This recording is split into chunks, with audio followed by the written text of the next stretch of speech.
ঘড়ির কাঁটায় ঠিক সন্ধে 6টা আর সন্ধে 6টা মানে সময় জেলা থেকে সরাসরি আজ জেলা থেকে সরাসরি শুরুতেই আমরা নজর রাখবো এসআইআর এর নাম বাদ 64 লক্ষ। হ্যাঁ, যুক্তিগ্রাহ্য তথ্য বিভ্রাটে বাদ গেল 6,61,000 এবং অযোগ্য চিহ্নিত হলো কত, কিভাবে তারা আবারও নাম বাদ যাওয়ার পরেও নাম তোলার সুযোগ পাবেন, কি কি ভাবে পেতে পারেন সেই সুযোগ, এখনো পর্যন্ত আরো ডিটেল কি আপডেট পাওয়া যাচ্ছে সোমরাজের কাছ থেকে জানতে পারবো। সোমরাজ, লক্ষ লক্ষ নাম ইতিমধ্যেই বাদ গেছে, কিন্তু যাদের নাম বাদ গেল কিভাবে তারা আবারও নাম তোলার সুযোগ পাবেন, এখনো পর্যন্ত কি জানানো হচ্ছে?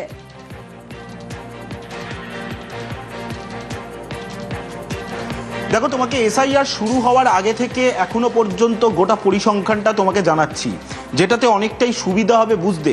যেটা তোমাকে জানাবো, এসআইআর যখন রাজ্যে শুরু হলো তার আগে পর্যন্ত, অর্থাৎ যখন ইলেকটোরাল রোল ফ্রিজ করা হলো, সেই সময় রাজ্যে ভোটার ছিল 7,66,00,000-এরও বেশি।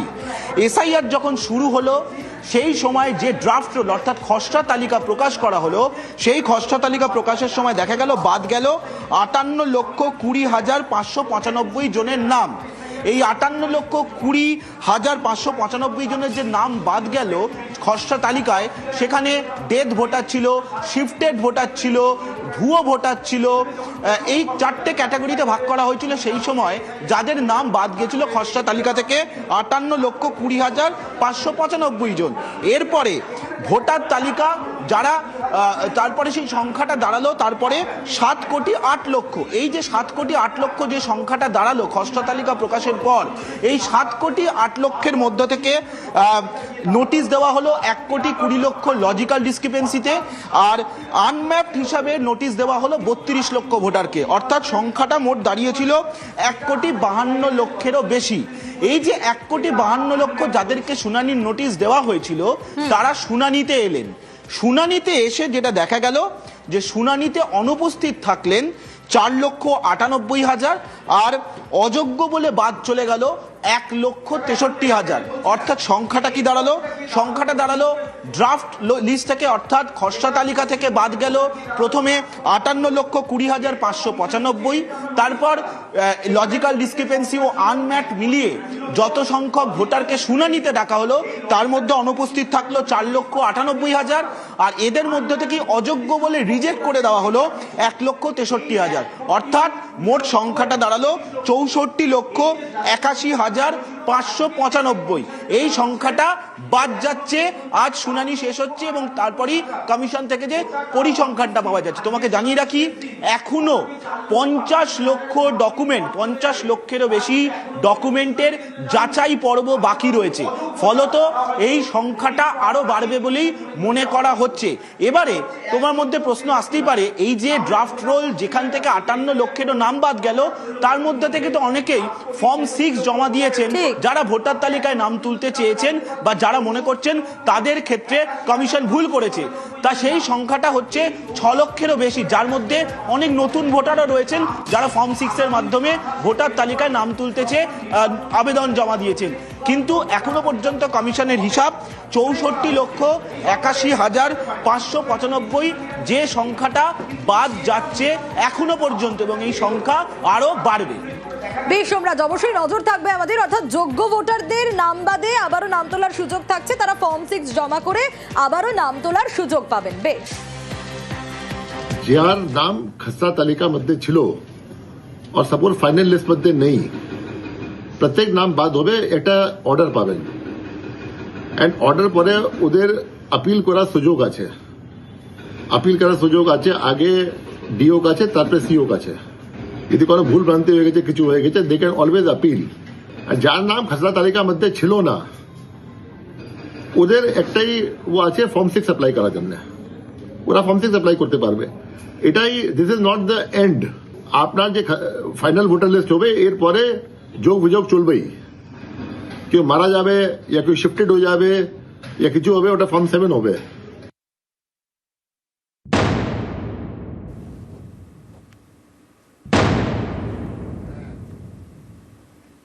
ভোটের আগে মমতা বন্দ্যোপাধ্যায়ের মাস্টার স্ট্রোক, বাংলার যুবসাথী ভোট বাক্সে প্রভাব ফেলতে পারে বুঝেই কি পাল্টা কৌশল বিজেপির?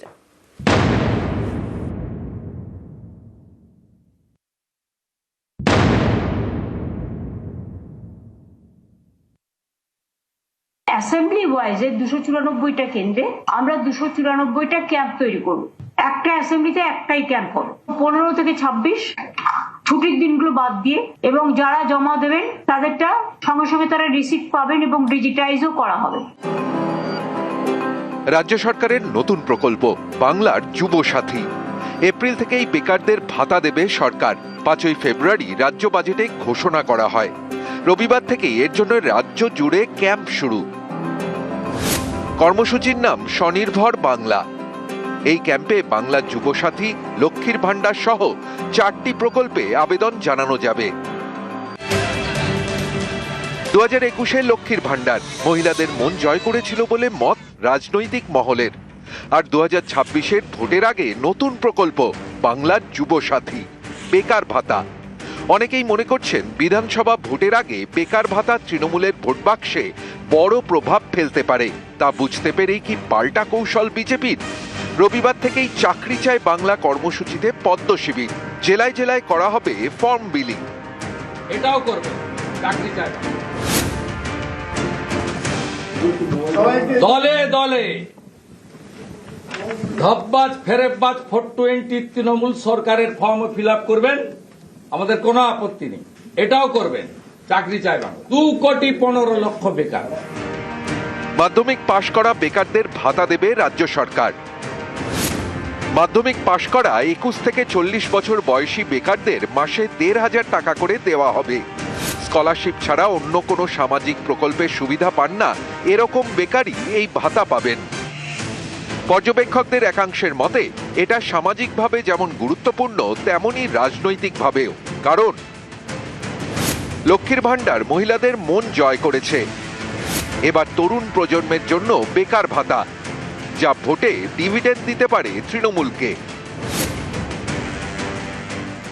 এবারের অন্তর্বর্তী বাজেটকে তিনি নির্বাচনীর একটি লিফলেটে পরিণত করেছেন।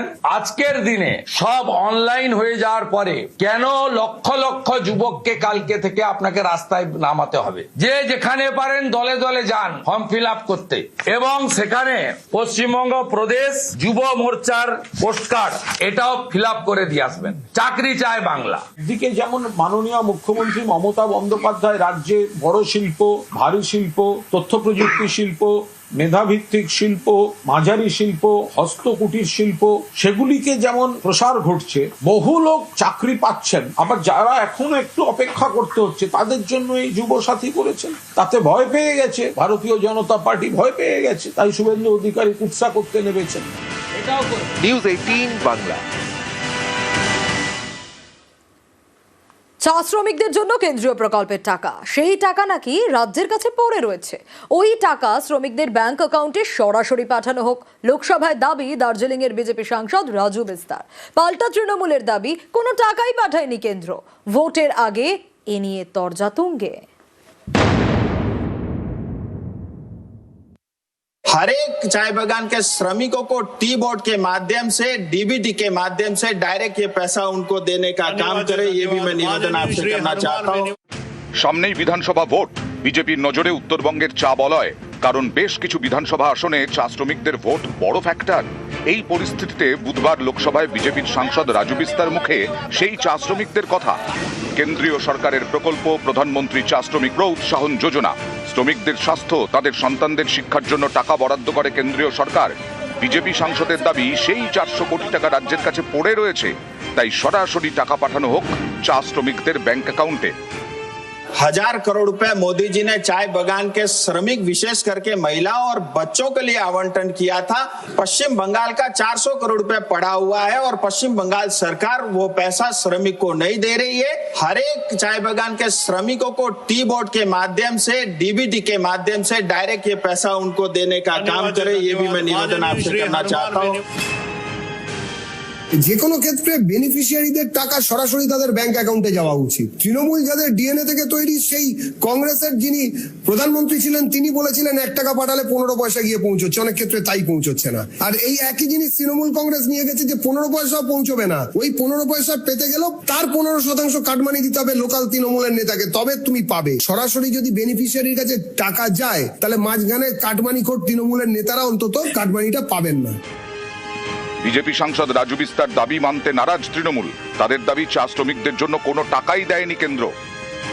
ফার্স্ট পার্টটা নির্জলা মিথ্যে কথা যে রাজ্যের কাছে টাকা দেওয়া হয়েছে। রাজ্য 1 পয়সা পায়নি। মানে 2021-এর ঘোষণা 21-এ হয়নি, 22-এ হয়নি, 23-এ হয়নি, 24-এ হয়নি, 25-এ হয়নি।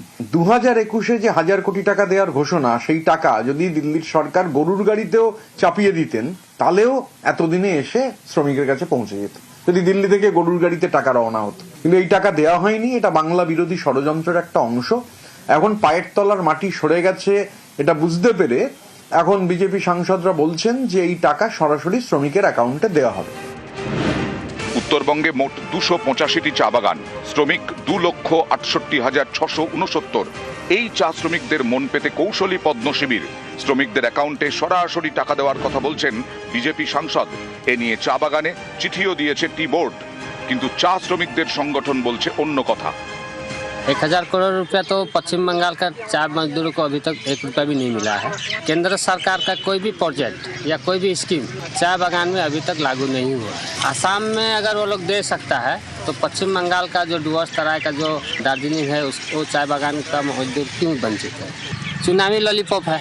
हम लोग चाहता है मेरा जो अधिकार है केंद्र सरकार दे, उसके बाद में बयानबाजी करे। রাজ্যের বিধানসভা নির্বাচনের ক্ষেত্রে উত্তরবঙ্গের চা বলয় অধ্যুষিত বিধানসভাগুলির ভোট ফ্যাক্টর যে কোনো রাজনৈতিক দলের কাছেই। তৃণমূল কংগ্রেস তাই বিজেপির বিরুদ্ধে অভিযোগ করে বলছে যে দাবি বিজেপির সাংসদরা প্রস্তাব আকারে কেন্দ্রের কাছে তুলে ধরছেন সেখানে ভুল রয়েছে। তাদের বক্তব্য রাজ্য সরকারকে কেন্দ্রের তরফ থেকে সেই টাকাটাই পাঠানো হয়নি। তাই বিজেপি যদি কোনোভাবে এই ইস্যুকে সামনে রেখে প্রচার শুরু করে তাহলে পাল্টা তারাও লিফলেট ছাপিয়ে চা শ্রমিকদের কাছে গিয়ে আসলে কেন্দ্রীয় সরকার কি করেছে সেই বঞ্চনার অভিযোগ নিয়ে সরব হবে। ক্যামেরা সুব্রত জানার সাথে আবির ঘোষাল, নিউজ 18 বাংলা, কলকাতা। ভোটারের দেহ টুকরো টুকরো করে লোপাট করেছে বিএলও। হ্যাঁ, অভিযোগ এমনটা, বিএলওর নৃশংসতা। বাদুড়িয়ায় নিখোঁজ নাসির আলীর দেহাংশ উদ্ধারে চাঞ্চল্য। বিএলওকে গ্রেপ্তার করে নিহতের দেহাংশের খোঁজ পায় পুলিশ। আর খুনের পর টুকরো করে দেহাংশ লোপাটের অভিযোগ। প্রমাণ লোপাটে একাধিক জায়গায় ফেলে দেওয়া হয় দেহাংশ। ধৃত বিএলও রিজওয়ানকে জেরায় নিহতের দেহাংশের হদিশ পায় পুলিশ। খুনের অভিযোগে 10 দিনের পুলিশ হেফাজতে বিএলও সহ 2।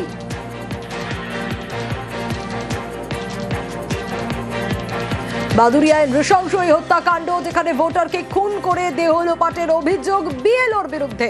কেন খুন? বাদুড়িয়ার নাসির আলী সম্পর্কে টানাপোড়েন নাকি অন্য কোনো কারণ রয়েছে এর পেছনে? ধৃত বিএলওকে জেরা করে জানার চেষ্টা করছে পুলিশ।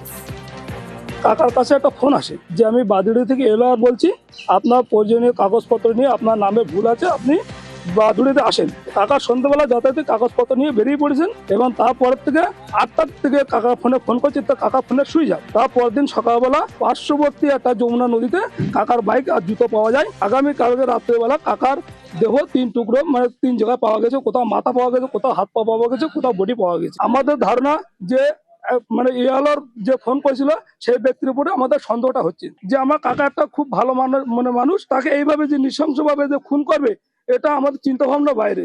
আমরা চাই যে অপরাধী যেন কঠোরতম শাস্তি এবং ফাঁসি পর্যন্ত আমরা দাবি করি।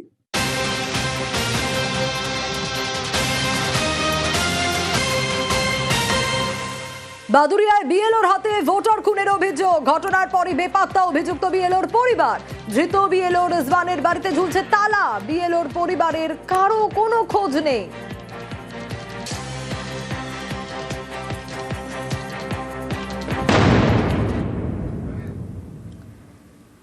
আর এবার নজর রাখবো এগরার দিকে। এগরায় পঞ্চায়েত অফিসে একেবারে তুলকালাম অবস্থা। পঞ্চায়েত দপ্তর কার্যত পার্টি অফিসে পরিণত হয়েছে। বিজেপি প্রধানের বিরুদ্ধে অভিযোগে বিক্ষোভ। এগরার 2 নম্বর বিবেকানন্দ গ্রাম পঞ্চায়েতে বিক্ষোভ দেখাচ্ছি সেই ছবি।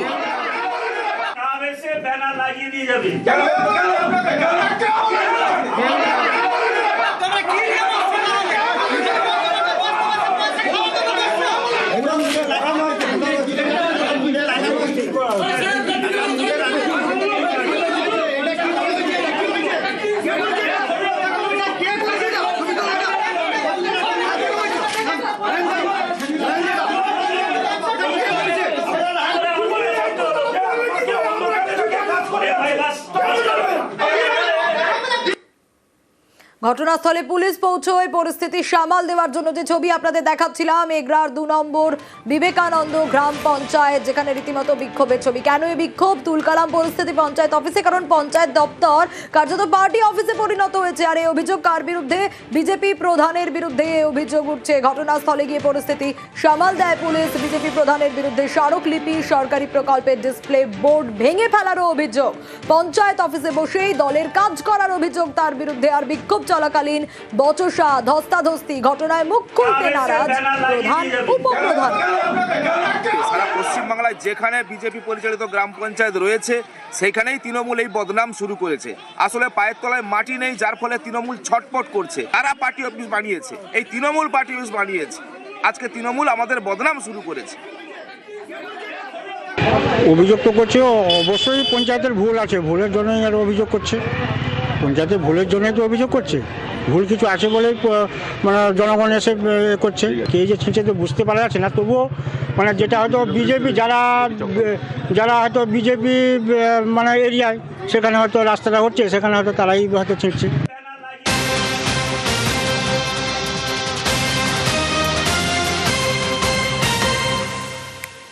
আবাসের টাকা ঢুকতেই নেতা হাজির হয়ে গেছে। হ্যাঁ, অভিযোগের ভয় দেখিয়ে 8,000 টাকা হাতানোর অভিযোগ ব্লক তৃণমূল যুব সহ সভাপতির বিরুদ্ধে। অভিযুক্ত নেতা পঞ্চায়েত সদস্যের স্বামীও। পশ্চিম মেদিনীপুরের ডেবরার ইসলামপুরের এই ঘটনা। ভয় দেখিয়ে 8,000 টাকা হাতানোর অভিযোগ। বিডিওর কাছে অভিযোগ দিনমজুর উপভোক্তার। পৃথিবীতে আমার জানা নেই, আমাদের যে ফ্যানের যে পঞ্চায়েত আছে সে আমাদেরকে ঘরে এসে ধমকায় টাকা লিখে বলছে যে পার্টি ফান্ড করে নিয়ে, তারপরে প্রথম চাইছিল 10,000 টাকা, আমি প্রথম 1,000 টাকা দিচ্ছি, 2,000 টাকা, তারপর দিচ্ছে 8,000 টাকা। ও বলছে কি টাকা দিতে হবে, ঘরের টাকাটা আমি ঢুকেছি, টাকাটা আমাকে দিতে হবে। তো আমি সেটা ভিডিও বসে কমপ্লেন করলো। পাল্টা চক্রান্তের অভিযুক্ত নেতা ইলিয়াস খান আমার নামে অভিযোগ করেছে, এবং ইলিয়াস খান কাছে আমার কোনো টাকা লেনদেন নেই। আমি যদি ওর কাছে টাকা নিয়ে থাকি তাহলে তো কিছু একটা ডকুমেন্টস থাকবে। ডকুমেন্ট যদি সে দেখাতে পারে তাহলে আইন যেটা কিংবা আমার দল যেটা বলবে আমি সেটা মেনে নেব। আমার এতে কিছু যায় আসে না। কেন? আমি তো সৎ লোক, আমি দলের হয়ে অনেক কাজ করছি, অনেক প্রোগ্রামে খাটছি, দলের স্বার্থে গরিব মানুষের অনেক কাজ করছি। এটা চক্রান্ত করতেছে, আদার্স কিছু নাই। বিজেপির কাছে কিছু টাকা ফাঁকা নিয়েছে, খতিয়ে দেখে ব্যবস্থার আশ্বাস বিডিওর। এক অঞ্চলে যেটা ঘটনাটা ঘটেছে 8,000 টাকা নেওয়ার একটা অভিযোগ পাওয়া গেছে। তো ইমিডিয়েটলি ওই অভিযোগকে সত্যতা বিচার করা হচ্ছে, এবং যদি যেটা সত্যি হয় তাহলে ইমিডিয়েটলি তার বিরুদ্ধে আইনানুগ ব্যবস্থা নেওয়া হবে। আচ্ছা, বিভিন্ন নেতা তারা কাটমানি নিচ্ছেন, বাংলার আবাসের বাড়ির টাকার কাটমানি চাইছেন, এই অভিযোগ বারবার উঠে এসছে। কিন্তু এবার যে খবর আপনাদের বলবো সেখানে ভিক্ষুকের থেকেও বাংলার বাড়ির কাটমানি নেওয়ার অভিযোগ। হ্যাঁ, একজন ভিক্ষুকের থেকেও 20,000 টাকা দাবি করেছেন, এমনটাই অভিযোগ পঞ্চায়েত সদস্যের স্বামীর বিরুদ্ধে। জেলা শাসকের কাছে অভিযোগ জানিয়েছেন সেই ভিক্ষুক মহিলা। আলিপুরদুয়ারের টটপাড়া 2 নম্বর গ্রাম পঞ্চায়েতের এই ঘটনা। ঘর পাই নাই, সবাই ঘর পাইতেছে, আমি ঘর পাই নাই, মাসের ঘরে ঘুমাই। ওই জন্য পঞ্চায়েতে 20,000 টাকা চাইছে। আমি কই যখন পয়সা পাবো তখন করে কিছু করে দিব। ওই জন্য ঘর নাই, এখন ঘরের নাম নাই। পঞ্চায়েতে। কি নাম? শিবু। কোথায় বাড়ি? মহাকাল চৌপতি, খাতোপাড়া। ঘরের কাগজ দেওয়ার আগেই চাই। খুলেছেন এলাকার আরো বাসিন্দারাও। ঘর পেতে হলে হাঁসের মাংস খাওয়ানোর দাবি। অভিযোগ পঞ্চায়েত সদস্যের স্বামীর বিরুদ্ধে। আর অভিযোগ অস্বীকার পঞ্চায়েত সদস্যের স্বামী। বলে কি আমাকে এত টাকা লাগবে, 20,000 টাকা দিলে আমি ঘর দিব, 20,000 টাকা না দিলে আমি ঘর দিব। আবার আসে বলে কি আমাকে হাঁস খাওয়াইতে লাগবে, আমাকে মদ খাওয়াইতে লাগবে, আমাকে এই খাওয়াইতে লাগবে, আমার তাহলে আমি দিব। কারা বলে? হ্যাঁ, পঞ্চায়েত বলে। পঞ্চায়েতে ভালো না, আমার বাবার নাম আছে, আমার নাম আছে, সংঘ অধিকারীর বাবার নাম আছে আমার। হ্যাঁ, দিল না। নাম থাকার পরেও আমার বাবার কাগজপত্র সবকিছু নিয়ে গেল। নিয়ে যাওয়ার পরেও তাও আমার বাবাকে কিছু দিল না। হ্যাঁ, তাহলে এই গরিব মানুষ যদি না পায় তাহলে কে পাবে? আমার নামে অভিযোগ করছে না, এটা অসম্ভব। ওর হচ্ছে ও বুঝতে ভুল করছে। PWL হচ্ছে ওর ঘর, নাম আসছে, PWLটা এখনো দেয় নেই দিদি, এটা পাট্টা দেওয়ার কথা। ওইটা নিয়েই হয়তো রাগ গোসা মন ক্ষুণ্ণ হয়ে বসে আছে। তা উনি বলছে আপনি সরকারি ঘরের জন্যই 20,000 টাকা চাইছেন। না না, এটা অসম্ভব। আমাকে জিজ্ঞাসা করে, এটা আমি বলছি PWL আছে, যদি পাট্টা না দিলে কোনো রকমে দেওয়া সম্ভব না। আর ফাইনাল যে লিস্টে আমার 61টা ঘর নাম নাই, এরকম কোনো বিশেষ কোনো কথাই হয়নি আমার সাথে। কথায় বলে না বজ্র আটুনি ফসকা গেরো, হ্যাঁ সিউড়ি সুপার স্পেশালিটি হাসপাতালে এই কথাটাই যেন প্রমাণ হয়ে গেল। হাসপাতালে দেখুন এই বেড ফাঁকা রয়েছে, তার কারণ 10 মিনিট আগে এক রোগী ভর্তি হয়েছিলেন আর 10 মিনিটের মধ্যেই নাকি তার দেহ নিয়ে চম্পট দেওয়ার অভিযোগ উঠছে। সিউড়ি সুপার স্পেশালিটি হাসপাতালের ঘটনা।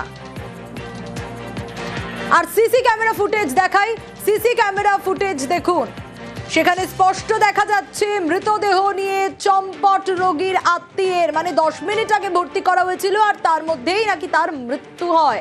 কিন্তু অভিযোগ উঠছে কাউকে না জানিয়ে হাসপাতাল থেকে দেহ কিভাবে পরিবার নিয়ে চলে গেল।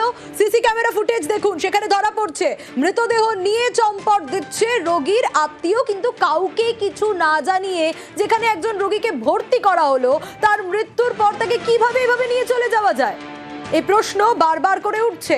সুপ্রতিম রয়েছে আমার সঙ্গে। সুপ্রতিম, স্বাভাবিকভাবেই গোটা ঘটনায় হাসপাতালের নিরাপত্তা নিয়েও তো প্রশ্ন উঠবে।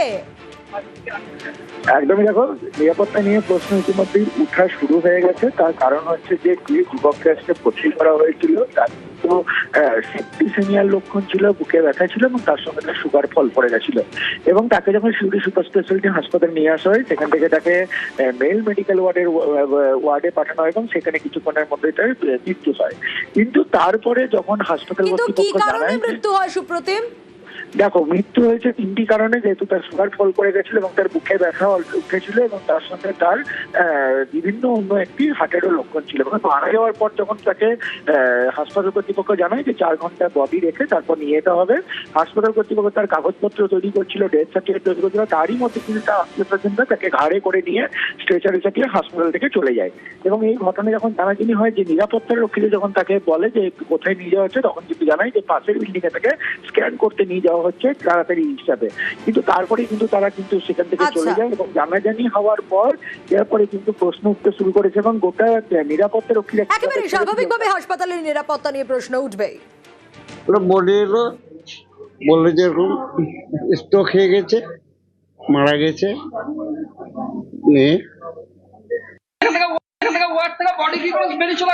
আমি ছিলাম ওই জায়গায়। হ্যাঁ, কে ছিলেন? আমি জানি না কে ছিল। আপনারা তো নিরাপত্তা রক্ষীর দায়িত্বে আছেন তো। আমি ওখানে গেছিলাম। হ্যাঁ, এখানে কে ছিল? আমি আউটডোর ছিলাম। পেশেন্ট সকাল 11টা ভর্তি হয়েছে মেল মেডিকেল ওয়ার্ডে। ভর্তি হওয়ার পর ডাক্তারবাবু দেখেন এবং পেশেন্টটাকে ডেথ ডিক্লেয়ার করেন। এই সময় হঠাৎ দেখা গেছে পেশেন্ট পাশে বয়সে নিয়ে চলে যাচ্ছে। কয়েকজন তাকে পেশেন্টকে টেস্ট করেছে। বাংলাদেশ সীমান্তবর্তী এলাকায় তৈরি হচ্ছে পাকা রাস্তা। বরাদ্দ হয়েছে 29 লক্ষ টাকার। ডেবরায় 2টি গ্রামে তৈরি হচ্ছে নতুন রাস্তা, তাতে খরচ প্রায় 2,38 লক্ষ। নদিয়ার কৃষ্ণগঞ্জ বাংলাদেশ সীমান্তবর্তী এলাকা, সেখানকার খাটুরা দক্ষিণ পাড়ায় তৈরি হচ্ছে পাকা রাস্তা। শুক্রবার পথশ্রী প্রকল্পে 400 মিটারের রাস্তার কাজ শুরু। একটি রাস্তা উদ্বোধন হবে, তাতে খরচ হবে প্রায় 29 লক্ষ টাকা। রাস্তার দুই পাশে চাষের জমি। এবার পথশ্রী প্রকল্পে তৈরি হচ্ছে ঢালাই রাস্তা। এতদিন এটি মাটির রাস্তা ছিল, বৃষ্টি হলেই কাদা মাটিতে যাতায়াতে সমস্যায় পড়তেন কৃষকরা। পাকা রাস্তা হলে সমস্যা মিটবে বলে আশাবাদী সীমান্তবর্তী এলাকার কৃষকরা। এদিন কৃষকদের হাত দিয়ে ফিতে কেটে শুরু হলো রাস্তার কাজ। রাস্তা তৈরি হোক, এটাই উদ্বোধন হবে। কতটা উপকার হবে আপনাদের? চাষিরা আমরা মোট আমাদের ব্লকে 8টি রাস্তা এসছে পথশ্রীতে, 21 কিলোমিটার, টোটাল 29 লাখ টাকা। এটা কি পথশ্রীর মধ্যে কাজটা শুরু 1 মাসের মধ্যে এটা আমরা শেষ করব। এটি পশ্চিম মেদিনীপুরের ডেবরা। এখানকার ডুয়া 1 ও ডুয়া 2 নম্বর এলাকায় তৈরি হচ্ছে ঢালাই রাস্তা। পথশ্রী প্রকল্পে শুরু হলো কাজ। মোরাম সরিয়ে পাকা রাস্তা হবে ডেবরার 2টি গ্রামে, তাতে খরচ প্রায় 2,38 লক্ষ টাকা। ডেবরা ডুয়া 1 নম্বর এলাকা। এই এলাকায় শ্রীধরপুর থেকে মির্জানগর রেল লাইন পর্যন্ত তৈরি হচ্ছে পাকা রাস্তা। টানা 2 কিলোমিটার রাস্তা তৈরিতে খরচ হবে 1,20,00,000 টাকা। অভিযোগ, এতদিন খারাপ ছিল মোরাম রাস্তাটি। গর্তে ভর্তি। শুক্রবার থেকে শুরু হলো পাকা রাস্তা তৈরির কাজ। এদিন ডেবরা ডুয়া 2 নম্বর এলাকায়ও শুরু হলো রাস্তার কাজ। বালিচক রেলগেট থেকে অমল ভূঁইয়ার বাড়ি পর্যন্ত হচ্ছে ঢালাই রাস্তা। 2.5 কিলোমিটারের রাস্তার জন্য বরাদ্দ হয়েছে 1,38,00,000 টাকা। ফিতে কেটে নারকেল ফাটিয়ে শুরু হলো রাস্তার কাজ। কাজ হচ্ছে, চালু হচ্ছে, মোটামুটি অনেক উপকার হবে মানুষের। লক্ষ্মীপুর ধোঁয়া 2.5-3 কিলোমিটার রাস্তা আজকে শিলান্যাস হলো, আমরা খুশি। এটা হলে ভালোই হবে, মানে আগে রাস্তাটা খারাপ ছিল, গর্ত টর্ত ছিল, মানুষ যেতে পারতো না, তো অনেকদিন এটা হওয়ার কথা ছিল, হয়নি, এইবারে হচ্ছে। হ্যাঁ খুশি তো। বালিচক রেলগেট টু ভূঁয়াবাড়ি পর্যন্ত, আর এটা সিধরপুর থেকে বালিচক পর্যন্ত, এই দুটি রাস্তা খুব ব্যস্ততম রাস্তা। এই রাস্তাটা ব্যস্ততম এই কারণেই এখান থেকে কানেক্টিং আছে ডুয়া 1 জিপি, খুব সহজে যাওয়া যায়। এবং এটা ঝাঁঝিয়া যে বাইপাস রাস্তা হরিহরপুর থেকে আষাঢ়ি পর্যন্ত, সেই রাস্তারও কানেক্টিং রাস্তা। এলাকার মানুষ খুব খুশি। মাননীয় মুখ্যমন্ত্রী মমতা বন্দ্যোপাধ্যায়কে ধন্যবাদ এবং কৃতজ্ঞতা জানিয়েছেন। নদিয়ার কৃষ্ণগঞ্জ থেকে রঞ্জিত সরকার ও পশ্চিম মেদিনীপুরের ডেবরা থেকে দিগ্বিজয় মাহালির রিপোর্ট, নিউজ 18 বাংলা। একটা ছবি আপনাদের দেখায়। বোলপুরে গোলা নিষ্ক্রিয় করা হলো, কিন্তু এই যে গোলা নিষ্ক্রিয় হলো এটা বিশ্বযুদ্ধের সময়ের গোলা। হ্যাঁ, 4 মাস আগে অজয় নদের পাড়ে উদ্ধার হয়েছিল এই গোলা, আর বছরের পর বছর নদীতে চাপা ছিল। দেখুন,